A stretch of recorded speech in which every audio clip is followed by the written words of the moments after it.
Tugeukie katika mjadala wa siku. Mjadala wa siku ya leo unauliza kwamba je, vipaji vya ndani Tanzania vinapewa nafasi ya kutosha ukilinganisha na wachezaji wa kigeni?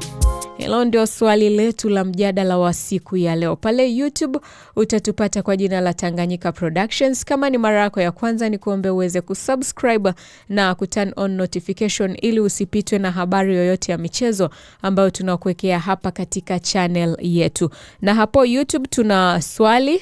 Swali la leo pale YouTube linauliza kwamba Tanzania kufuzu kombe la dunia kunahitajika nini zaidi? Kuna machaguo hapo, piga kura yako, alafu mwisho wa kipindi tutaangalia wengi wanaamini katika nini. Wanaamini kwamba ni kitu gani kikifanyika Tanzania tuna uwezo wa kufuzu kombe la dunia.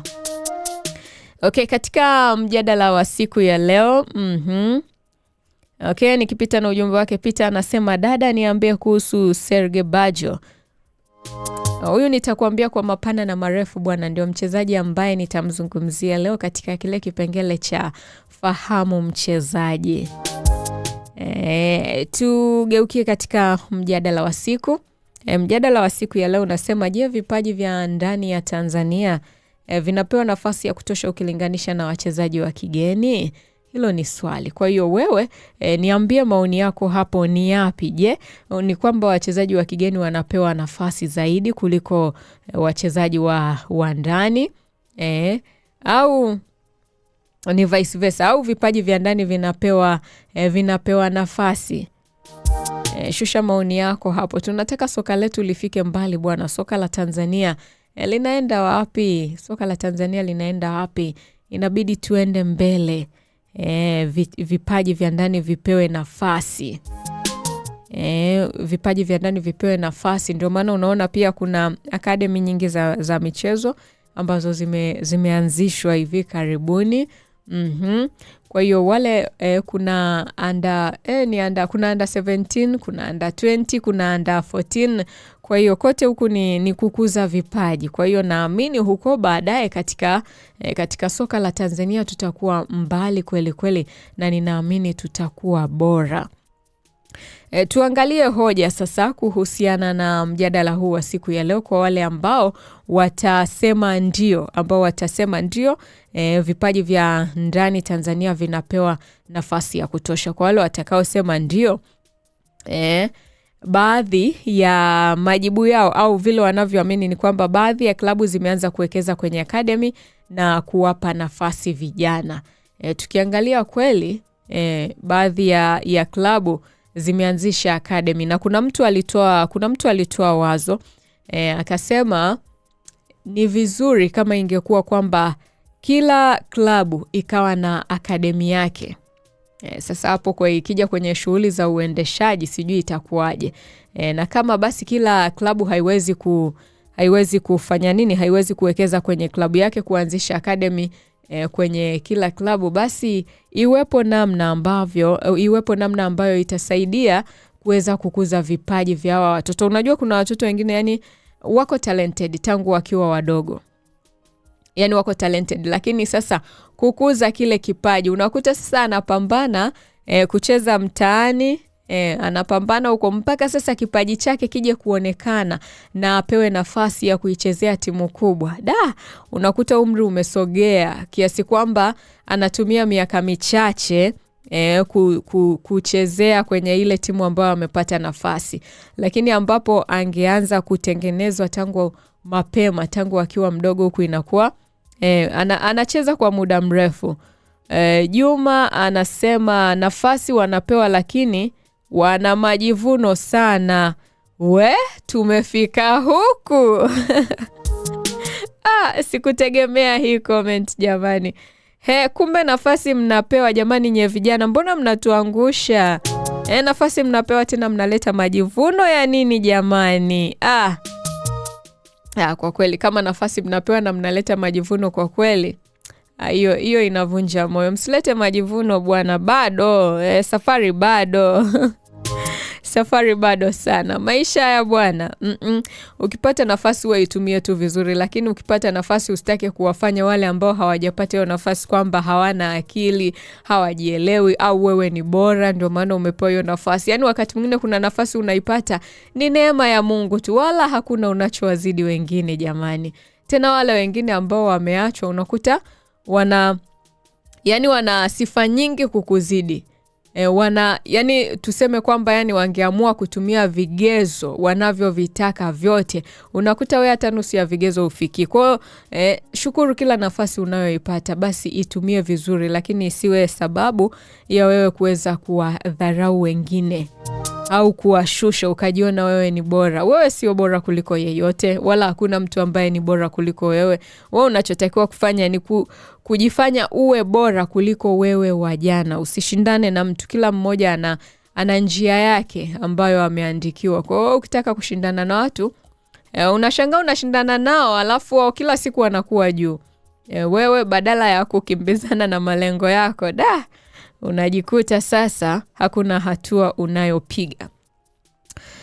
Kwa wachezaji wa ndani, kwa wale ambao wanakubali kwamba ndio wachezaji wa ndani wanapewa vipaji vya ndani vinapewa nafasi ya kutosha, wanaosema ndio kama alivyosema Juma hapa, wachezaji wa ndani wana uwezo mkubwa lakini wanahitaji muda wa kucheza ili kujiamini. Wanahitaji muda wa kucheza, wapate muda wa kutosha wa kuweza kufanya mazoezi, waweze kuchangamana na watu wengine. Sio unakuta tu wanafanya mazoezi wao kwa wao, lakini waweze kuchanganyika na watu wengine ili wazoee namna ya kuweza kutengeneza chemistry pale wanapokutana na watu ambao hawawajui. Hii itawasaidia pia.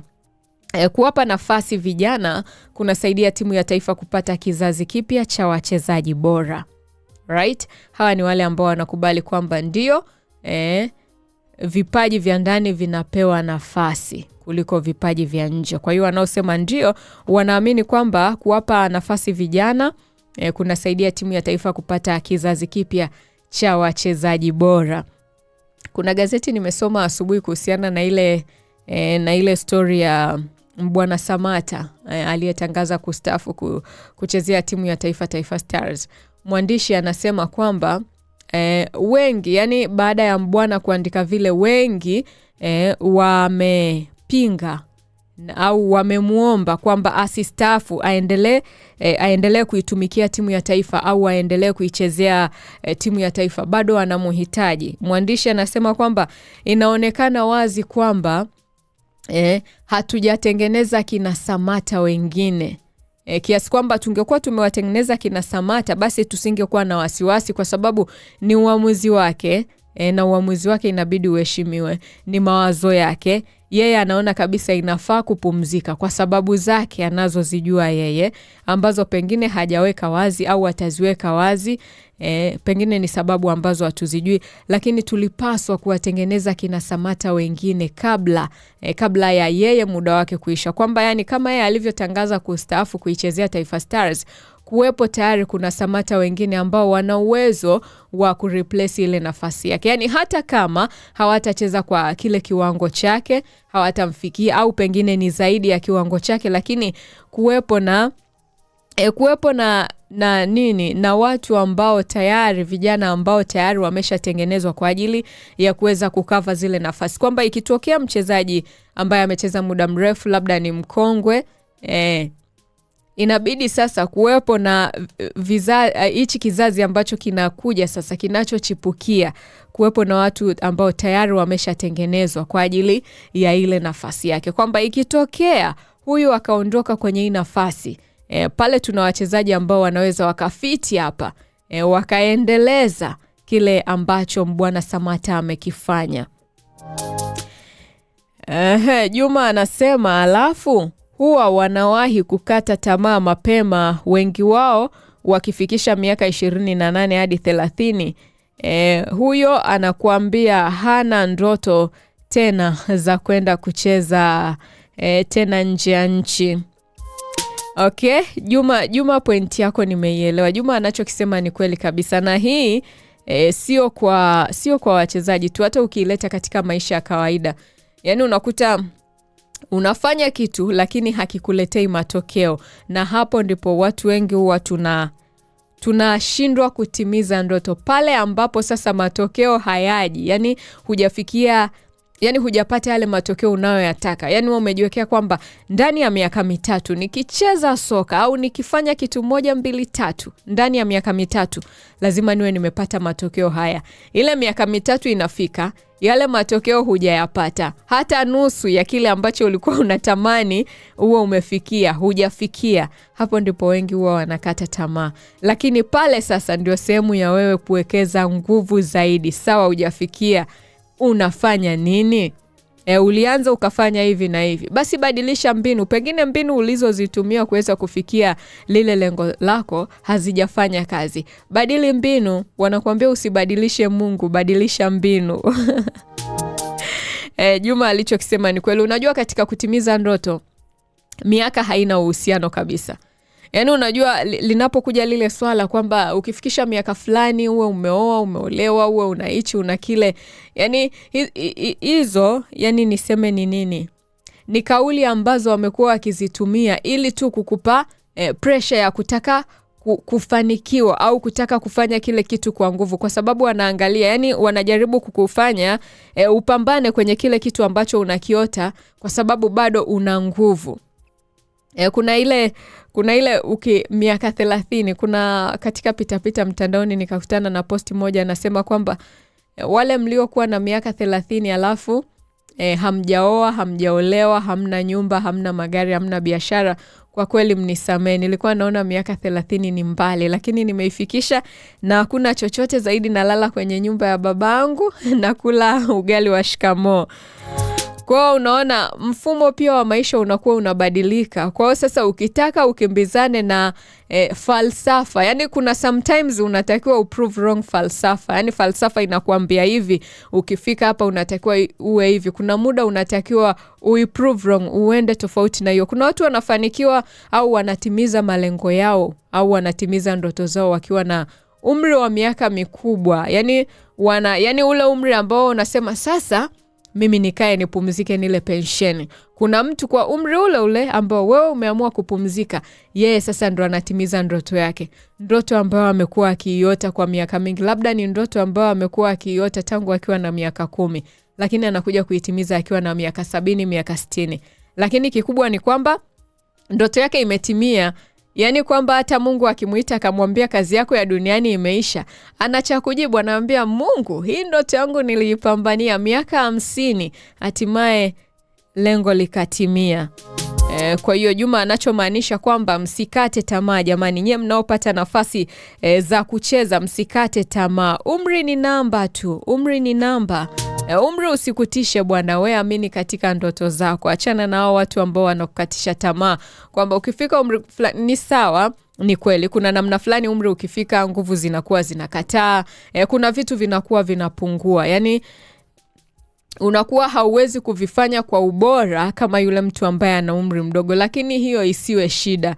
Unajua sawa, unaweza usikipate kile, lakini ukapata kilicho bora zaidi ya kile ulichokuwa unakihitaji. Kwa hiyo kukata tamaa ni marufuku. Tumekataa kukata tamaa. Lazima ndoto zitimie. Tunataka soka mpya, tunataka Tanzania mpya katika ulimwengu wa soka. Tujulikane zaidi kimataifa. Popote unapoenda bwana, ukiwa na kibendera kama hichi, mtu anatambua kabisa hii nchi kwenye soka wako vizuri.